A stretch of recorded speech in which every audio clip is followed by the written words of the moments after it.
Welcome to No Talking During the Movies. I'm your host, Stephen Austin. And I am your best friend, your confidant, your consigliere, Tank. Aw. Not yours. I was talking to the Oh. listeners, not you. Oh. Man, Sorry. go to our YouTube to watch me just, break down in pieces live. Because, man, that was really Tank is Yoda, and I am Yaddle. We are one and the same, but Tank is way more memorable than me. Do you even remember who Yaddle is? I don't remember Yaddle. Yaddle is the only other Yoda creature that we've seen in the movies, and she was like a Yoda Jedi, Yoda-style Jedi, in like the background of the council room in Phantom Menace, and then was never seen again. There's not a lot of those guys running around, I'll tell you that. Yeah, so, there's a lot of conspiracy theories going around right now after some of the stuff that's been happening in Mandalorian about, where's Yaddle? And I'm like, nobody gives a shit about Yaddle. Yaddle's not a thing. That's where Yaddle is. She's It's dead. also a terrible name, by the way. Well, yeah. They had to get that Y in there. Mm-hmm. All right, Tank. Well, we're officially in December, so I wanted to start off with a question about Christmas films and holiday films in general. But what is a Christmas classic that you would like to be just left alone? Like, we've seen so many iterations of, say, like A Christmas Carol, but there's so many other classic movies that Hollywood has no ideas, and they're just going to keep remaking and rebooting and gender swapping, and, because that's what Hollywood does. And they say, hey, everybody loves Christmas movies. Let's just do the best again. Well, the short answer is all of them. The specific answer is White Christmas. White Christmas? Oh, yeah, that one can't be touched. It's the kind of thing where they might try to take the word white off of the front of it. You know what I mean? It's just a Christmas. Yeah, That's right. what it's called. So, but it's just a classic in every way. Something can be a classic, and there's no reason to try to tinker with that formula. I think, I think there's a lot more Christmas tales to be told, so you don't have to mess. The Christmas Hallmark carols still exist. Boy, does it ever! I've watched about 1 million of those this week. So, it's just one of those things where I think the allegorical nature of A Christmas Carol you can redo, and you can reallocate the characters. And there's been great there's so many good versions of A Christmas Carol. Tons. Scrooged, one of my favorites. Scrooged is one of the best. Muppets Christmas Carol, I love to death. The Jim Carrey one, the CGI is not very well received, but I thought it was pretty fun. The Mickey Mouse one with with Scrooge McDuck rules. Yeah, that's one of the best. Yeah, so that's one I feel like could just keep going on forever, and I wouldn't mind. My answer is one that's actually currently in the works at Disney to be redone, and it's Home Alone. Oh, they're redoing Home Alone. They're apparently redoing Home Alone, and like many of the fans of Home Alone, don't! Sounds like it's too late. Yeah. It's just I don't know. It's such a bad idea because Home Alone was really just of its time, pretty perfect, and I don't want to see a Disney Plus garbage rendition of it. And you know what? We're probably gonna get a trailer sometime soon, and we're gonna talk about it on this podcast, and we're gonna be saying the exact same things we're saying now. Just should have left it alone. Well, they made 17 sequels to that thing that nobody talked about. That looked really bad. Well, and then people of my age who I guess resonate more with the sequel, they start Twitter fights over is Home Alone 1 or 2 better? And I'm like, I've never seen Home Alone 2, and I don't want to. Because the first one's kind of too perfect, isn't it? Yeah, the first one is in a league all its own. Exactly. And the second one is at least still Macaulay Culkin. Yeah. But then once you start getting into 3 and all these other ones, then it's other people. Second one had Donald Trump in it. Yeah, he was there for sure. He was in the movie. And he did nothing to help. He said down to the left or something. Something like Yeah. that. Yeah. Anyways, but yeah, that's my answer. Home Alone should be absolutely. That's a good left answer. alone. That's a really good answer. I liked Um, yours too. White Christmas definitely shouldn't be. they did a Christmas Story. They did a sequel to that in the summertime. Which one? Oh, A Christmas Christmas Story. Story. They Oh, with Charles Grodin as the dad. I forget who played Ralphie, but Kieran Culkin played the little brother, interesting. and Wait, it was great actually. really? Yeah. What was it about if it was in the summer? It was about him doing summer stuff, and same thing. Really, basically about being a kid and your wants and desires as a kid, and appreciating your family that That's you interesting. know. It was actually really really good. I really enjoyed it. I It think was I think I would like to see that, but from a Halloween perspective. that okay. So Could you that would be awesome. could you imagine how great like a Halloween story could be? That Yeah, him wanting to be something for Halloween that they didn't want him to be, yeah, and totally. yeah, And no, it's of the that's time, and we'd get to see what Halloween was like back. Like that just sounds awesome. yeah, But that sounds really fun. all right, so we got there was a couple of trailers that I was looking through this week. None of them super called out to me. And more that I was interested in, I kept hearing Tank in the back of my head calling me an old woman in my movie taste.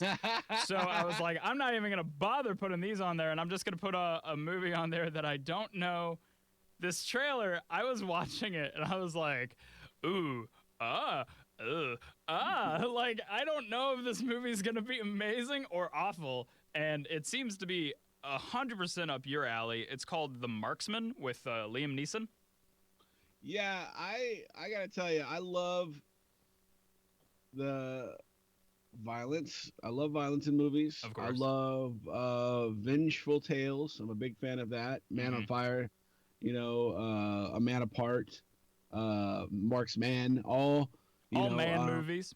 yeah. So and Liam Neeson established himself as a badass, and not until we got to Taken. Yeah, Before that, he was in romantic movies it's true. and Love things like Actually, that. baby. Except for Next of Kin, that was a dope movie. Oh, yeah. But so this looks really interesting because he's getting up there now in age. Like I Yeah. watched like the new baddie, the new Universal baddie has gone from being the Russians to being the cartels. Yeah. You're seeing a lot So more of that now. yeah. So I watched the last Rambo movie. I think it's actually called The Last Blood. And this smacks of that, that last Rambo movie, extraordinarily violent and really dark, Yeah. no hope in it. You know what I mean? Like there's no, like it just all becomes about vengeance because there's nothing to save, Right. So,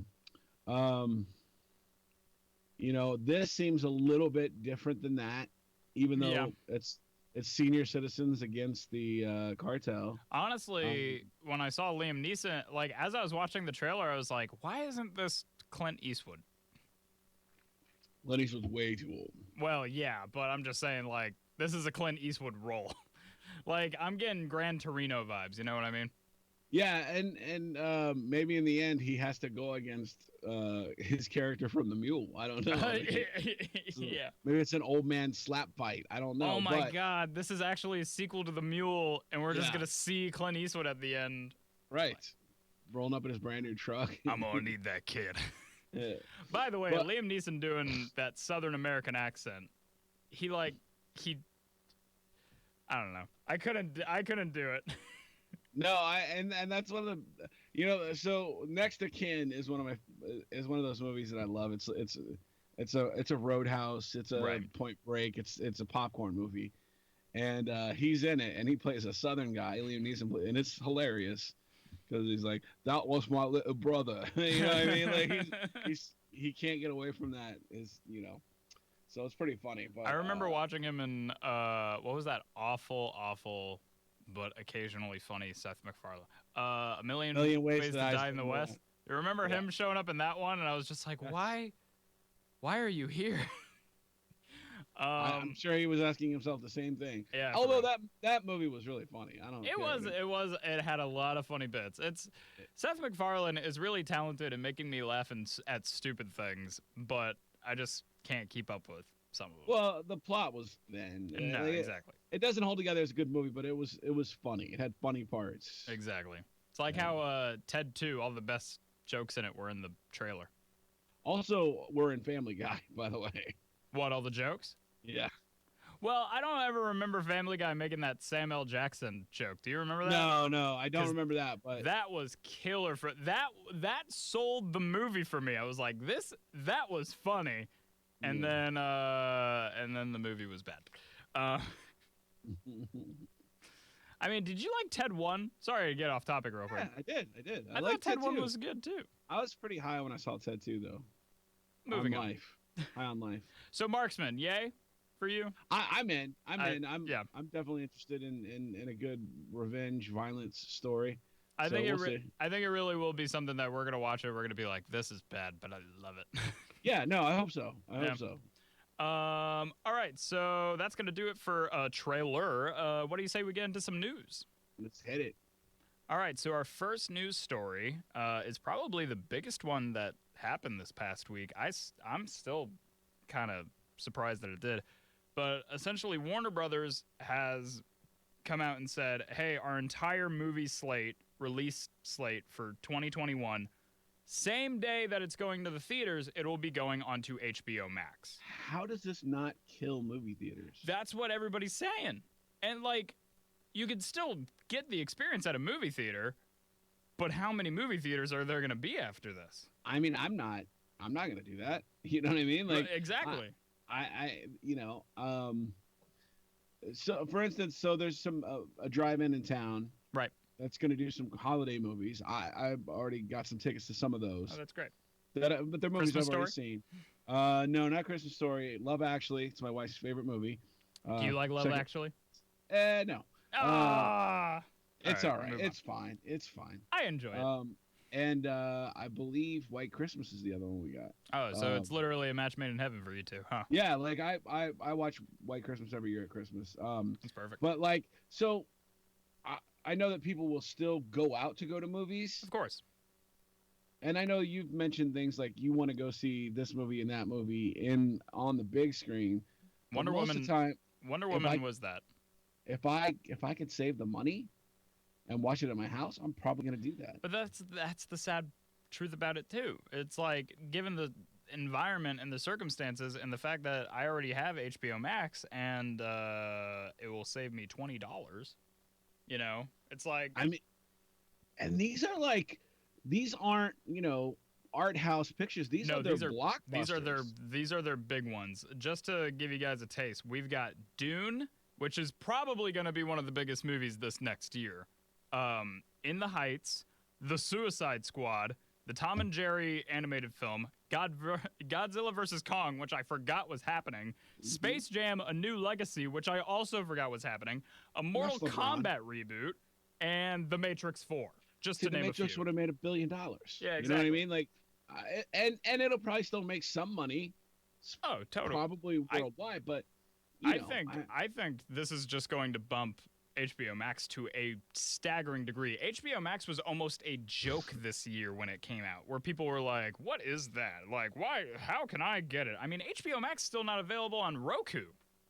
Yeah, I gotta tell you, I've been watching the shitload of HBO Max. Yeah, me too. Like, it's a good streaming service. It's got everything on it on terms of like HBO, DC, some Cartoon Network products, which I love.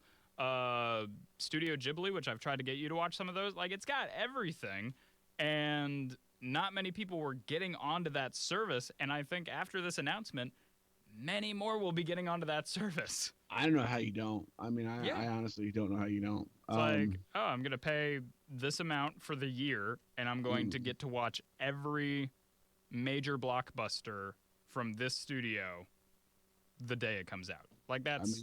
yeah. I can't believe that. Not to mention all the shows that you have access to. Yep. I've been rewatching Deadwood. The Wire. We watched The Wire on it. You know what I mean? Like all the greatest shows, like right there at your access, and you get to watch, the new Wonder Woman movie. We talk a lot about HBO Max on this podcast. We should get them to sponsor us. I would like that. I'm actually sponsored by cable on one of the stations I work at, but Okay, so what you're saying is that's your in to get us HBO Max. Is that what Maybe. you're saying? I think they like me. But I I think this like is you. like, I think this is a potential death knell for the movie theater. I don't think it. I think movie theaters aren't going to go away. I just think most of them will. But That's my they're not going realistic to ideal of it. not completely, I don't think they're going to but get extinct. Yeah. not the way we know it. No. Movie theaters the way we know No. them now are not going to exist anymore. This year killed them, and now we're. You know what this really is going to be? This is going to be testing grounds for Warner Brothers to see how much money they can truly make this year doing their slate this way. And if other companies are seeing that, they're going to go that way. Disney Plus is going to be a lot bigger when every Marvel, Star Wars, and Disney film comes out day one on Disney Plus. We're not there yet, but after this year, we very well could be, and that's insanity. It's mind-boggling to me. But hey, I'm happy I have HBO Max. That's the bright side I could take from this. For sure. All right. Some quick other news stories before we get into our main topic of The Mandalorian. We've got Haley Steinfeld is Kate Bishop. The Hawkeye Disney Plus series is finally filming, and they halted that for a while, and everybody thought it was because they were trying to get Haley Steinfeld to play Kate Bishop, which is in the comics essentially the person Hawkeye passes on the torch to. The show will be about both of them, and they got her, and now they're already filming, and I'm super excited because she's like a perfect casting for that role. I don't know you much of a comic guy. Did you ever read? Do you know anything about Kate Bishop? I do not. Take my word for it. Haley Steinfeld is a perfect casting choice. Well, everybody's been talking about it, so I was assuming that was pretty good casting. Yeah, the fact is, I literally do think they halted production to get her because she's like right in that sweet spot. But yeah, so that'll be excited. Are you excited for a Hawkeye show? Not necessarily. Not really. No, I got really disappointed in superhero TV shows because I started with the Flash and the Green Arrow. Right, but that's CW. That's different. That's like in its own right. I enjoyed the first 2 seasons of each of those shows, and then it became like instead of superheroes, it became super woke, and then we started bringing in all these extra people of like all these different like superheroes and stuff like that. It's like I just wanted to watch Green Arrow. They really started embracing the comics to a ridiculous point where it's too much with the drama. It became too much about CW's soap opera-ness. You know what I mean? And that's where I think I put it in its own like CW-ness. And that is also my problem with like the shows that Netflix did for Marvel, where I think the biggest issues with Daredevil and Luke Cage and Iron Fist were the fact that each episode was an hour long when they really only had like 30 minutes of story to tell. So they filled it with all this just like, oh my God, I don't care. Daredevil is flawless, and you need to watch what you say. Look, I'm on the whole Save Daredevil side too. Have you seen this? This could be a little side story. Disney just regained the rights to Daredevil. So everybody is essentially screaming at Disney to the hashtag Save Daredevil to keep Charlie Cox on as Matt Mercer. Matt Murdock. Matt Murdock, sorry. Who's Matt Mercer? That might be a video game character. But Matt Murdock. So everybody's trying to keep him on as that character, and hopefully they would revive the show in some way. But I think that's great because he's honestly perfect for the role. I would like to see that show. Actually, you know what? I don't even need that show to go on. Season 3 was perfect, and it ended perfectly. Well, exactly. I don't know if I want the show to go on. I just want the characters to stay in the MCU. Sprinkle them in. I would love to see more Punisher. Oh, me too. John Bernthal as Frank Castle is just perfect. I mean, that's perfect. Highly Stainfield type level casting. Haley, but you're close. Whatever. Um, But no, I agree. And I remember seeing some fan thing that was like, after the events of Far From Home, Spider-Man's gonna need a good lawyer. In walks in Matt Murdock. I I'm like like, that. I mean, ah! I really like that, and that would be really cool. I think so. And honestly, there usually feels like a disconnect between TV stars and movie star level. Mm, You know what I mean? It's not that with those characters, except for maybe Iron Fist. yeah, I agree. I mean, And Mike Coulter as Luke Cage was perfect casting. It was mhm, great cast. It's absolutely. just it's just the direction they took the story in at the end. I thought was whack as hell. Um, Did you like the Defenders? it was okay. I wasn't a It big fan of it. it was okay. They took too It's long to get to that whole like, you you want what? You want us to work together? Because that has yeah, to be in every team up thing ever. But that was like 5 of their 10 episodes was I'm not working with you. I'm like, right. the show's called The Defenders. Just get to it. Um, Absolutely. but anyways, on to our next story, which I want to hear your thoughts on. You weren't a huge fan of The Last Jedi, were you? No. Yeah. People stand for that movie because Rian Johnson really did try to do something different with the Star Wars canon. I mean, I think the whole casino planet thing needs to be completely removed. That is 30 minutes. Really, Finn and Rose's story completely. Just get out of here. I don't need it. I don't need it at all. And everything else in that movie is interesting. It's different. It's taken Star Wars in a new direction, which, frankly, was its problem with the last film before it. Here before you get into this, Go for it. Star Wars Stay your piece. Say your piece. is the saga of the Skywalker family. I agree. Everything else is bullshit, and I don't care about it. Okay, I agree. So I do agree so with that. Because so now, when, sorry, real quick, now they actually call episodes 1 through 9 the Skywalker Saga. That's what they're it called should now. be. That's what it Um, should be, and that should be what it's about. Because I don't care about random little kids with the Force. You know what I mean? Like right. this whole thing they started doing about everybody's got the Force and Oh everybody's my God. special. And I mean, it's just like it's so stupid. I And had you know what I friends. mean? Like I had friends in college who actually recently messaged me who had a whole fan group about how Finn, this was right after Force Awakens came out, and everybody was saying Finn is Force sensitive. And I'm like, get the hell out of here. He is not. And then boom, Rise of Skywalker comes out, and he's like, Rey! And then later he's trying to tell her that he's Force sensitive, and I'm like, get the hell out of here. He's not a Jedi. but so like I forgot because the movie was bad and I blocked it out. It's fine. So was she special or was she just some random kid? She was the, you're talking about Rey. Yeah, She's the granddaughter of Palpatine, that's right. which was supposed to be the big twist of It's the big reveal. the Got Rise of Skywalker, which I don't know. I Which- liked I like the idea that she can just be another Jedi because that's the whole point is like it can just come from anywhere. But I also like the idea that the lineage kind of levels out where suddenly Kylo is a Skywalker and we have Rey who's a Palpatine and Yeah. they're flipped. And I like that. I at least that's part of the original storyline Right. of what we're talking about. See, and I don't mind that.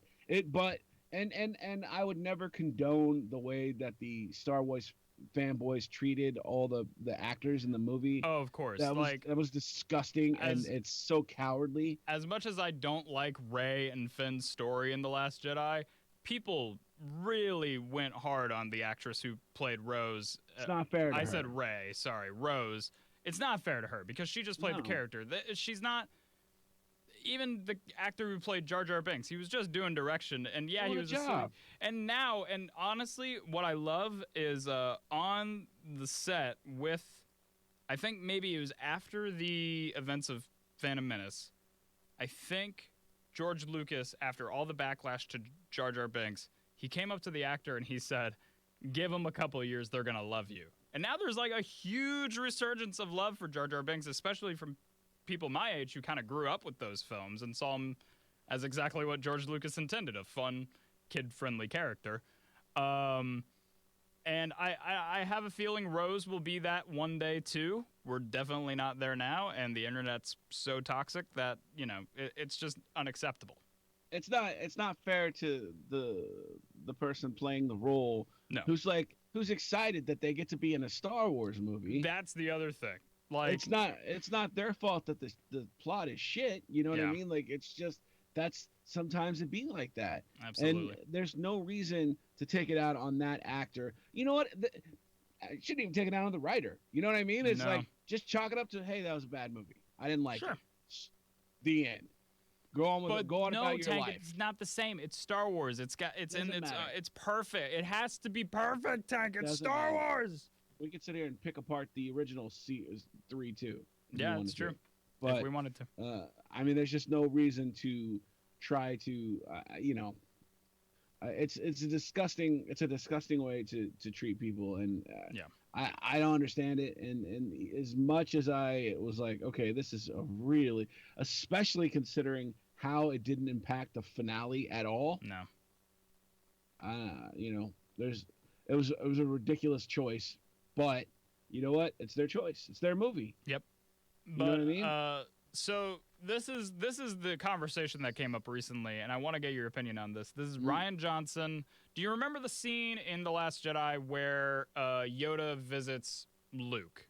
It's when that like tree sets ablaze, and we get a ghost Yoda visiting Oh Luke. yes, And they put him back as a puppet, and it was super sweet. It was really well done, I think. That was a really nice moment in that movie. And so recently, Ryan Johnson just talked about how, oh yeah, like we had almost put in Anakin in that role instead of Yoda, but then he realized, well, Luke kind of had a relationship with Vader, not Anakin, so it'd be weird if we just threw Hayden Christensen in there and whatever. We're going to go with Yoda because he was a mentor. That makes more sense. Story's done. Then the internet blows up for Anakin defenders, essentially saying, like, how dare you? Anakin's perfect. Anakin's great. Put him in the movie. But as much as Ryan Johnson made a lot of fanboys angry, me and my buddy listened to this, and we were just like, he's right, though. he's absolutely right. He's 100% right. Not only is he right, but how weird would it look to have somebody 30 years younger than Luke Skywalker Yeah. giving him advice? Absolutely. No, that's ridiculous. If you were gonna have Anakin, you'd have to have Anakin post. I mean, you couldn't, because No. there was no Anakin that wasn't Darth Vader. That wasn't the young Anakin. Well, they had the actor who played him in the original cut of the film as like a Force ghost, but he looked a lot better. Do you remember this? And then in the Yeah. remastered, re-released versions, they put Hayden Christensen in his Yeah. spot. Mhm. But it's not like they were gonna get that guy, and then suddenly it goes, "Oh, it's original Anakin." Like that wouldn't have happened. So I think his decision of doing Yoda, as much as many people didn't like that film, that was a super emotional scene, not just for me, but Mark Hamill. He said he was on set, sitting next to that puppet, and he got emotional because that's Master Yoda, just sitting right there. Brought a lot of feelings back to him, probably. I'm yeah. sure it did, yeah, and it did for me while watching it. I was so happy to see Yoda, and I'm just saying, I think his decision was correct, and the internet. This whole topic of Star Wars that we've gotten into is about shaming the internet because the internet sucks. The internet does suck. It's a terrible place. Follow us on YouTube and Instagram, please. Recommendations. Let's get into our recommendations before we start talking about the Mandalorian episode. Tank, what do you got this week? This is hard because It's all on HBO Max. No. Disney Plus. Oh, actually. Okay. So we talked last week about the movie Godmothered with Jillian Bell. Yeah, did you watch it? I did, and it was fantastic. I'm It was super happy to hear so that. good. But also, what I think I'm going to go with Oh, for my recommendation is on this Disney also on Plus. Disney Plus? It's on Disney Plus. Okay, Mulan's free now on Disney Plus, that's right. and it is phenomenal. Really? Dude, it is so freaking good. I got a couple movies I need to watch this I week. I was moved. I was inspired. It was great action. Hmm. I mean, it was an old school epic. You know what I mean? Like there was just these breathtaking landscapes and Mm.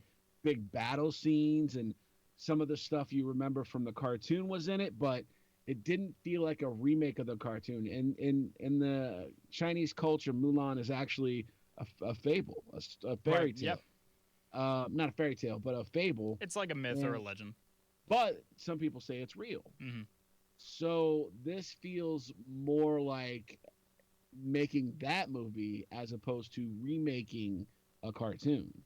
And and honestly, that's the route I would like them to keep going in Hmm. for remakes. Absolutely. However, I will say adding little touches of the cartoon is good. You kind of mentioned there was a couple of things in there. I know for a fact, just because I've heard the commercial for it over and over again, they have a orchestrated version of "Who is that girl I see?" Yeah. And it's just like you just hear the music of it. And I remember watching the trailer, and it's all these epic fight action moments with that playing in the background, and I was like, And "This is epic." it plays awesome. Jason Lee is Yeah, amazing. The woman who plays Mulan, whose name I will not butcher, but she was phenomenal. She did 90% of her own stunts. that's cool to hear. Um, I was blown away. I was expecting a lot of it because it looked great, Mm. but I got so much more out of it. If I ever have a kid, um, and I have a daughter, I will make her watch this movie every single week Oh, because that's awesome. this is the kind of movie that I feel like is just so inspirational, and it doesn't. It lifts up without putting down. That's great to hear. If That that sounds great. if that makes sense, and also just from a standpoint of a great martial arts and a great war flick and a great and it's not gory and Of it's not course, of course. Yeah, it's say I wouldn't let a 4-year-old watch it, but a 7-year-old's probably going to be okay watching it if they can understand. There's a lot of adult themes, but not sure. adult themes, just things that like you might not understand. And I thought they did such a great job of um, Handling that. you know what it feels like, and this is I don't know if this is what they intend with these movies, Yeah, but it feels like the first Mulan had grown up. interesting. You know what I mean? Like And how you yeah, watch the cartoons and it's musicals and it's bright colors and it's cartoon dragons and shit. This is that story told through an adult's eyes, and I absolutely was blown away that's by this movie. probably the best selling point for me on it that you just said because after watching uh Lion King, didn't feel like that. Beauty Mm. and the Beast, didn't feel like that. Jungle Book felt closer to that. I think You know, Jungle Book was done very well. you know what I think the difference is, man, is I think his Jungle Book is Rudyard Kipling. You know what I mean? That's Yeah. literature Yeah, it's true. that's been adapted, and you took when that's a cartoon, that's a cartoonish subject matter. But Right. when you take it out of the cartoon, it all of a sudden becomes very serious. And You know that what I mean? movie's like terrifying. That It's the live very action. it's a very dangerous world Yeah. that they're living in, and that plays more realistic when it's live action. 100%. So I think that maybe this is exactly that same thing because That's war great. is so much more brutal when it's real people. I This like that. had this had Crouching Tiger, Hidden Dragon kind of vibes to it, Oh, cool. and the way that Jason Lee looks like the original bad guy from the cartoon Yeah, is wild. Like that's cool. you get that same. It's like that chill up your spine you got watching that as a kid with that Yeah, bad guy. It was a different kind of chill, but it's up the same spine. You know that's what I mean? interesting. Like it's crazy, and I loved it. So and another cool thing is I read a little bit about it afterwards, and it said so like Jet Li plays the emperor Yeah, of China, and he originally had turned down the role, but really. his daughter, yeah, he didn't like the pay wasn't good enough, and he didn't like the script. But then his daughters reminded him how important it was to have positive representation for the Chinese culture in American cinema. So he took the role, That's great. and I thought, man, and honestly, I think it did that. I think that it's not it's not pandering, it's not ham fisted. It is a story that that culture has shared for thousands of years and told in the way that I think is enjoyable, but not it's not stupid. You know what I mean? Right, Like yeah. it's not dumb. It's told in an intelligent way, and I can't say enough about it. I really can't. Clearly, like, you really seem to like it. I'll I have to did. check it out. Um, Side note about that, and this was an interesting conversation I had a couple years ago with some old coworkers, and you kind of brought it up where you said, if you became a father, you'd want to show, if you became a father to a daughter, you'd want to show her this Mulan. My question to you is, uh, for the other live action films, you have a choice now Hmm. to show them either, classic animated Lion King or new Lion King, or classic Beauty and the Beast or new Beauty and the Beast. So I wanted to ask you, do you have a preference for those if you got into that role? Because I feel like I would want to inevitably show them both, but start with the one that I grew up and that really feels timeless regardless. This is the first movie You'd that probably choose the live action before the I cartoon. I I would I don't think that I would choose it before because again, you want your little kid to see the funny little Of dragon course, yeah. You want them to cuz see Eddie and to Murphy. sing the songs, Yeah. you know what I mean? Like cuz that's fun stuff for little kids. But this is the first of those live action and animated movies that they have both of that I would insist that you see both. And you know, see the first one when you're young Yeah. and see the second one when because the first one uh it's kind of like so let's say you wanted your kids to learn something. When you're a kid you teach it in broad strokes, Right. but when they get older you can teach them the minutia of what you're talking about, and that's what I see here. You know what That's I great. mean? Like the first movie is about honor and loyalty to family, and those are very broad Being and who you generic are. topics, and exactly. So and when you get into the new movie, when you get into the Yeah. live action version, it's I feel like it's something that is more akin to being a young person and really feeling those feelings Hmm. and navigating that world. Interesting. I like So that. I like that and answer a and lot. and Godmother also was This I is such a it was weird segue. it was also a great lesson about being who you are, Right. and it was really fun. So that's why it's hard to pick, but if you only watch one movie this week, it would have to be Mulan All or right. Santa Jaws. Or Santa Jaws.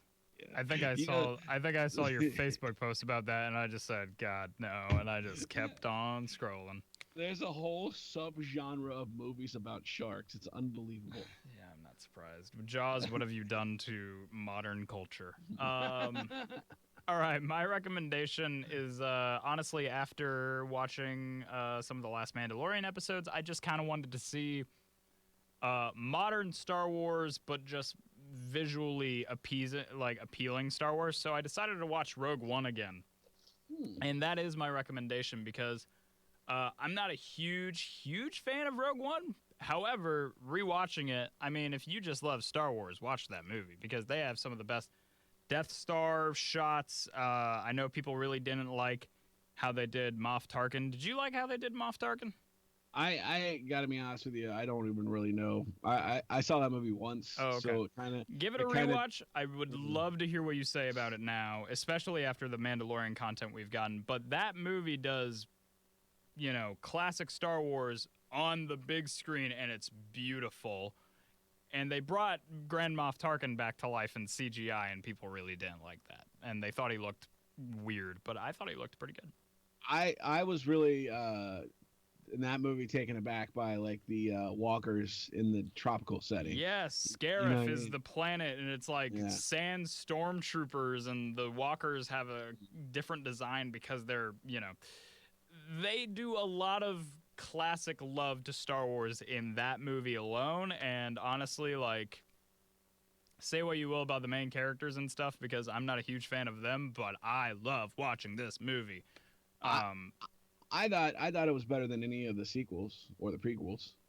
And you know what? I feel like a lot of original trilogy people feel the exact same way. And honestly, yeah, I hold it pretty high up there as well for that. There is some plot things that I'm not a huge. It's really just a lot of the main characters I don't care too much of, and they're given like the pilot, not the pilot, but the leader, the dude Cassian Andor, I think his name was. They're giving him like a Disney Plus series, and I'm like, why? Do people remember Yeah. him? I think they may be headed towards, and I thought they already kind of realized this, that they were headed towards Star Wars overkill. And yeah, and they're clearly and honestly, I keep forgetting they're working on some of these products, but Rogue One, just check it out, relive some of those just beautiful moments. I don't know if you know this, Tank, but there are scenes in that movie where starships are coming in and they look beautiful, and they'll do the shot inside the cockpit with the pilot, and it'll go from like these really, really nice looking shot to suddenly it's like this guy who looks like he's being filmed in the 70s, and his like audio sounds very like still 70s, and I'm like, why is that so different between these two? And I looked it up. It's additional film from the original filming of Star Wars that they never used. So they put them in it because the timeline would mean these pilots are alive and well, and they would be flying in these exact same ships that we're seeing. And I'm like, that's really freaking cool. I like that. Yeah, it's really I feel like it's a big love letter to classic Star Wars. And I enjoyed it greatly rewatching it. So that's my recommendation.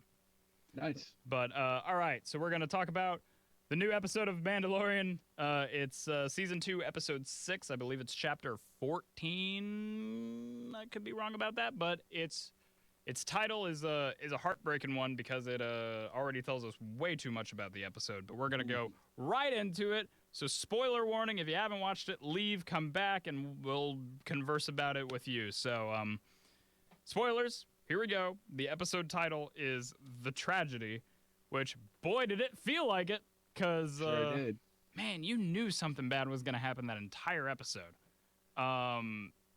Starting off, we get to that Jedi temple thing, which honestly I thought he was going to have to do a side quest before getting there, but nope, we just got there right away. Straight to it, which was refreshing, honestly. It was refreshing when he was like, that seems to be the temple. I'm like, oh, we're just here already. Cool. This has not been what the season's been, but thank you. Right. Moving right along. You're going to need to give a ride to this bird lady to... Yeah. Okay, so I think the biggest shocker was probably the end of the episode, which we'll talk about that. But I want to start with Boba Fett, who shows up with, I think her name's Fennec from season 1, which I had totally forgotten about her. So when they brought her back, I was like, oh, cool. Thank you for refreshing my memory on her. They even did like a previously on with her. And it was like early in the season that they did it. Yeah. So it was good that they did like a little refresher. But so she's now indebted to Boba because Boba saved her on Tatooine, and now both of them are after Boba Fett's old armor, which okay, so we've had this discussion before. We still never talked about how he's gotten out of the Sarlacc pit. And I'm sure they're going to go into that in the Boba Fett Disney Plus series, which we will see sometime in the next 5 years. But so I don't like Boba Fett, and I've been pretty honest about that pretty often, is that he's always been perceived as a badass, but we've never seen him do anything badass. And in this episode, we finally see Boba Fett as a badass, and I went, okay. Thank you. That's all I needed. That's all I needed to like Boba Fett, because boy, when he comes out of the Razor Crest wearing the armor and like comes to their rescue, I was like, oh, here we go. And it was some of the coolest stuff we had seen. Yeah, I think, from action scenes in general in Star Wars. What did you think about Boba Fett showing up on screen? I liked it. You don't sound like you liked it. No, I did. I just, it's one of those things where I, I needed to make more sense to me. Like I need to find out what happened, like how he's still With the alive. Sarlacc pit. You know what I mean? Like He's got these weird scars all over his face. Well, I mean that's what happens when you go into a Digestive giant hole that's nothing system. but teeth. You know what I mean? So I'm curious as to that, and I really enjoyed the battle scenes that they had, and Yeah.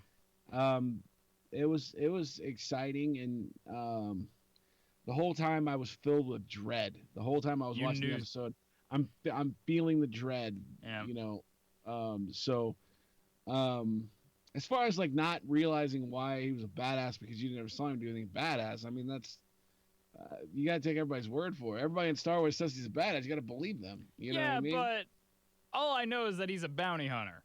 Yeah. And that's all they show us in the movies too, is that he's a bounty hunter. He doesn't really do anything cool in the movies, and in the do you know what Boba Fett's first on-screen appearance is? Do you know? When he was a child? No. His first on-screen appearance was in the was in the Star Wars holiday special as a cartoon character, and he's coming in riding on the back of a frickin' brontosaurus with a sniper rifle in his hand, which Dave Filoni put that sniper rifle in the Mandalorian's hands when he made the Mandalorian. But that was our first showing of Boba Fett, and then they put him in the main movies, and everybody just said, "Oh, he's a bounty hunter. He's cool." And we never saw him do anything, and he got killed by Han Solo accidentally. But he looks cool. He looks cool. He's an action figure. I get it. And honestly, the coolest stuff I ever saw from Boba Fett was in the Robot Chicken Star Wars specials. Where he was like, "What's up? I got a lightsaber. Boba Fett's got 2 lightsabers. Red and blue makes purple rain." He was the best in those, and I was like, that's the coolest Boba Fett I've seen. And then, of course, they did books and stuff, which apparently none of those matter anymore. But finally, we have an on-screen canon, not Robot Chicken, action figure version of Boba Fett doing cool stuff, and it was awesome. It was awesome, and those guys working together, I think, was cool. The episode was great. The episode was great. Some real action. It was real short. A lot of action. It was the shortest episode yet, at 32 minutes, I think. Ton of action, and I was into it. I thought, really great. Here's my question. Why did he leave the jetpack behind? That is a great question. Because, boy, I get that, they're doing the whole, like, all right, you put your gun down, I'll put my jetpack down. Sure. Fine. But when you go, something's wrong, let me climb the mountain instead of putting on the jetpack 2 feet from me, they had to find a way to get him away from that jetpack, and that's how they did it, and it infuriated me. I was like, that is the one thing in this season that's killing me, because it could have been avoided. Maybe there's more to it than we know than putting on the jetpack. Maybe there's more to... True, there could be a lot more steps to it. However, we did see that amazing scene of, what was it, in the first episode? That guy who, the guys who try to rob him, and the guy running away with the jetpack, and then he just, presses the button, and it goes flying out of the sky. Makes the jetpack. And that's pretty great. Okay, so I know I'm kind of backtracking, but I freaked out when Slave 1, Boba Fett's ship appeared. Did you recognize his ship when it entered the atmosphere? Yeah. Okay, cool. Because I remember seeing that, and I was just like, man, we're doing Boba Fett today, and boy, did we do Boba Fett. I was kind of surprised too. I was surprised that number 1, it was so early, and number 2, that he was the pursuer. Yeah, he was the one looking for chasing Mando. him down, because he knew that Mando had gotten the armor. Right. Which all I'm thinking is like, that's almost a mini story I want to see of Boba going from town to town in the last season that we've seen, of him just like, okay, so he went to this harbor town and that's where he got his ship fixed up. All right, let's ask the people, where could have that ship have been going?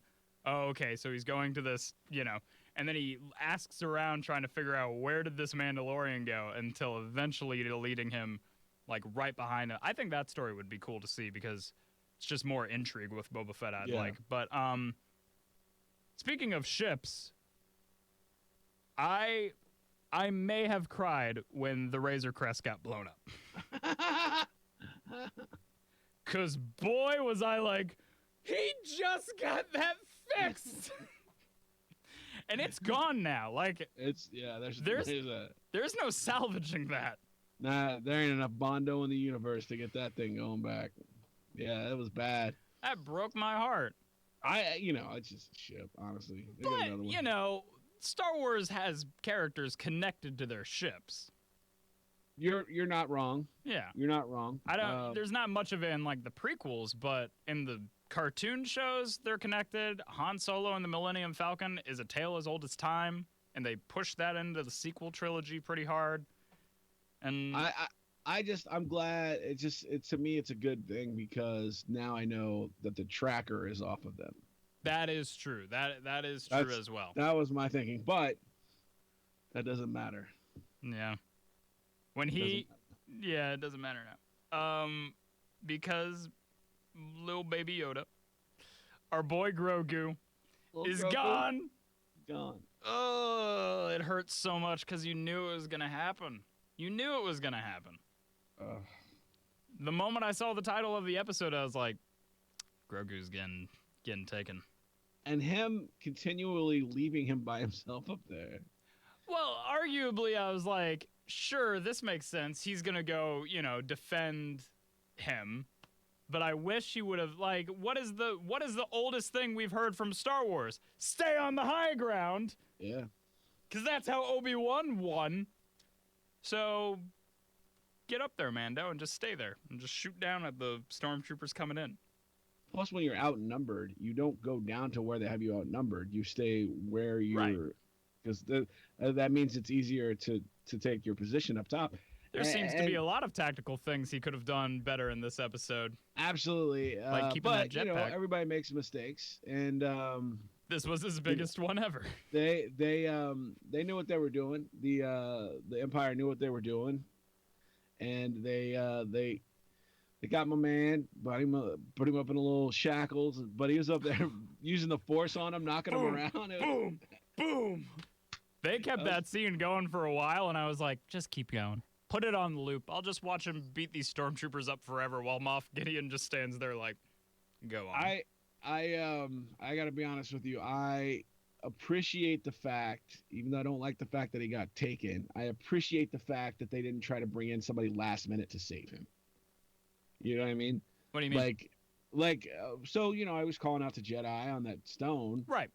I'm thankful that they went ahead and went with the bad news instead of, here comes, baby Kylo Ren to save him. You know what I mean? Though I will say,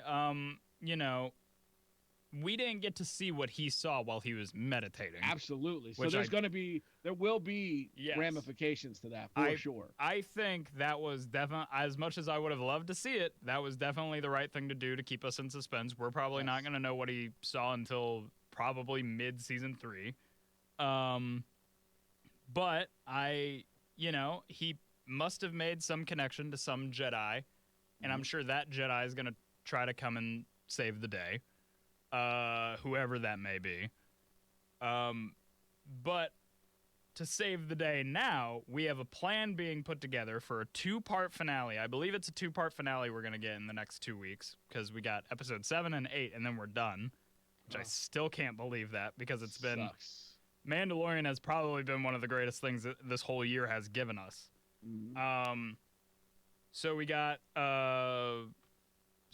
him putting together a plan where he's going to get Boba and Fennec and him and Bill Burr's character.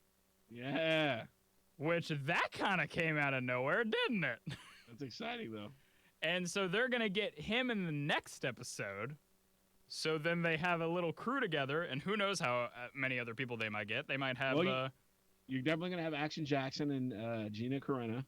Yeah, I'm thinking they're going to come along. For sure. So we got them, a little crew that's going to get together to bust out Grogu. The other 3 Mandalorians from the planet where he got his ship fixed. They're not coming back. They've How do you know? They've confirmed that they would not be seen for the remainder of the season. Oh wow! Yeah. What a spoiler. Well, I mean, it's just they're doing their own things. They had not really like made a connection with Mando. They just did a job for him. That's a bit different. What about Timothy Elephant? No. I would love for him to come back. I'm not sure if he will. They have not confirmed or denied he's coming back, at least for this season. I would like Timothy Oliphant to come back. That'd be dope. That'd be pretty great. Really, most of the characters he's come across, other than the Frog Lady, would be pretty great. I mean, just to have that like squad taken on, I mean, that'd be fun to watch. I know we're probably not going to see any more Ahsoka for this season, but bring Ahsoka back in because she was. Oh yeah. Get a Jedi on your side, swinging in. You're definitely gonna get a Jedi on your side at some point. He was doing. Yeah. That's what he was doing. I'm excited to see where they're going. Season 2 is going to be the ending's gonna be something, and I'm really excited for it. Me too. But I think you got any other things you wanted to say about this episode? No, I mean it was a relatively short episode with really bittersweet. Yeah. You know, good action, but you know you had to watch them lose. But eventually, you had to watch them lose. It had to happen at some point. People have been people have been feeling out that this season is essentially Empire Strikes Back, where we're going to get a very, very depressing ending. Who knows? We're not there yet, but sounds appropriate though. Yeah, it really does. But all right, I think that's gonna do it for our Mandalorian recap and this episode. We will be back next week to talk about episode 7, and I'm sure we're somehow going to be either more pumped or more heartbroken. We don't know yet. All right, that's gonna do it. Tank, how you feeling? Man, feeling great. That was a lot of fun. All right. Well, once again, I am your host, Stephen Austin. You can check us out on, I know I just cut you off. You can check us out on YouTube and Instagram. No Talking During the Movies there. Please check us out there. And yes, now I am your host, Stephen Austin. I am his buddy, Tank. And we'll see you next time. Bye.